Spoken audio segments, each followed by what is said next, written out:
Ya, ketemu lagi dengan saya di Visionary Programmer. Nah, di sini kita akan ngomongin hal yang lagi naik ini ya, yang lagi viral ya. Terutama di dunia perekrutannya itu, data-data rekrut itu malah dijadiin pinjaman online. Jadi di sini ada kasus di mana dia apa namanya, seorang pegawai, calon pegawai mau masuk ke kantor ya, dimintain data sama HRD malah dipakai buat pinjaman online. Ini hati-hati ya. Jadi di sini ada beritanya dari Telesia nih, baru-baru ini di LinkedIn ya banyak pelamar yang dipakai HRD untuk transaksi pinjol hingga lebih dari 10 juta. Ada juga yang sampai MM Pak. Nanti kita akan ngobrolin di apa di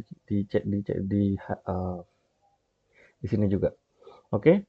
Nah, kalau kalian kena, pertama-tama adalah kalian harus apa namanya langsung bikin laporan ya. Jangan kalau misalnya dibilang untuk minta kekeluargaan jangan mau ya karena nama kalian sudah hancur di BI.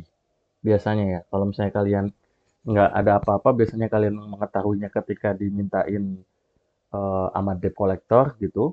Kalau kalian punya pinjaman di ABCD, ini langsung laporkan gitu. Jadi ntar BI check-nya ya kalau bisa, kalau Anda beruntung ya bisa dihilangkan, kalau enggak ya BI check-nya tetap tertulis bahwa Anda itu sebagai piutang. Oke, dan kita harus pertama, yang kedua nih caranya juga kita harus lebih kritis dalam melamar pekerjaan ya. Jadi kalau misalnya kalian dimintain foto dengan muka, nah itu hati-hati ya. Itu kalian juga harus aware gimana sih kita untuk mengapply pinjaman online apalagi yang ilegal ya. Biasanya cuma fotokopi doang, fotokopi KK ya, sama fotokopi muka. Hati-hati. Muka dan kalian megang KTP. Ya, ini bahaya nih. Oke. Nah, jangan sembarangan eh, taruh data di CV ya. Jadi kamu nggak usah naruh foto, alamat rumah dan hal privasi yang lain. Kalau kalau kalau misalnya HRD minta kakak dan lain-lain, kalau kalian belum diterima dan belum bekerja di sana, jangan dikasih ya. Terus email dan nomor itu harus khusus ya buat kerja. Jangan digabung sama email pribadi. Oke. Nah, sekarang saya akan lihatkan ini ya. Jadi di sini,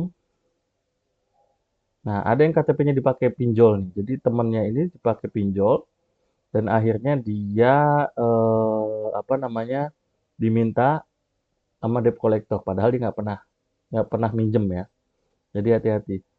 Nah terus juga ada ini nih, memang lagi banyak ya orang memakai memakai data untuk pinjaman online gitu. Dan di sini em, bentar. Nah di sini ada yang sampai meninggal ya, karyawan PT AHEM. Apakah kita nggak tahu ya. Dibilangnya sih dia online slot dan pinjol juga. Nah ini juga bahaya banget sebenarnya. Nah dari CNN pun itu ada juga yang dia minjem sampai eh, sampai miliaran kalau nggak salah. Kita bisa lihat salah satu contohnya ya, ada orang yang ngasih lowongan kerja nggak benar gitu kan, terus tiba-tiba dia minta ini nih foto KTP, terus foto selfie berserta KTP, pas foto setengah badan, foto tabungan dan bagian depan. Nah ini buat pinjol ya, jadi kalian hati-hati kalau dimintain foto-foto kayak gini nih. Terus juga ada di CNN nih 27 lama kerja dicolong buat pinjol tagihan sampai 1,1 M. Nah, di sini hati-hati untuk orang yang lagi mau apa mencari pekerjaan, bukannya kalian untung malah buntung gitu karena emang banyak penipuan yang dilakukan oleh oknum-oknum HRD. Nah, di sini sampai eh, pinjamannya 1,1 M. Oke. Nah, buat kalian para pekerja dan para pencari kerja yang habis di PHK dan mau ganti kerjaan, hati-hati juga ya. Karena di sini ya kalau udah kayak gini agak susah sebenarnya untuk menanggulanginya ya. Kita bisa aja bikin laporan tapi secara BI kita juga masih terhitung sebagai piutang dan ya mungkin ketika BI checking kita akan jelek gitu.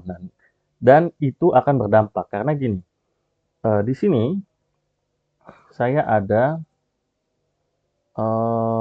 Ini nih. Jadi di sini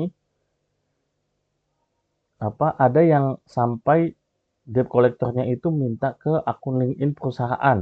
Dengan kata lain dia ngomong ke HRD. Jadi ketika kamu tidak minjam tapi kamu kena sebagai korban, nah ini juga bisa mempengaruhi kinerja. Karena kan debt collector nggak mau tahu apakah kalian yang pinjam atau bukan gitu kan, namanya nama kalian gitu sebenarnya. Nah ini bisa jadi performanya jadi buruk ke perusahaan karena di sini sampai akun LinkedIn perusahaannya ya sampai ditagih gitu loh. Dia bilang sampai katanya apa nih? Tolong sampaikan follow pada melakukan pembayaran atas tagihan aplikasi pinjaman online sudah terlambat pembayaran di kredit PT, terima kasih. Gitu. Sampai akun perusahaan dan ini juga publik gitu. Ada juga di sini kalau nggak salah mana ya maaf saya kasih lihat. Ada juga yang menandakan bahwa orang yang berutang itu nanti secara kinerja itu akan dianggap jelek sama HRD karena dia tidak bisa mengelola uangnya sendiri. Jadi hati-hati banget hati-hati untuk para mereka yang mau cari kerjaan ya. Oke, paling segitu aja dan kita ketemu di pertemuan selanjutnya.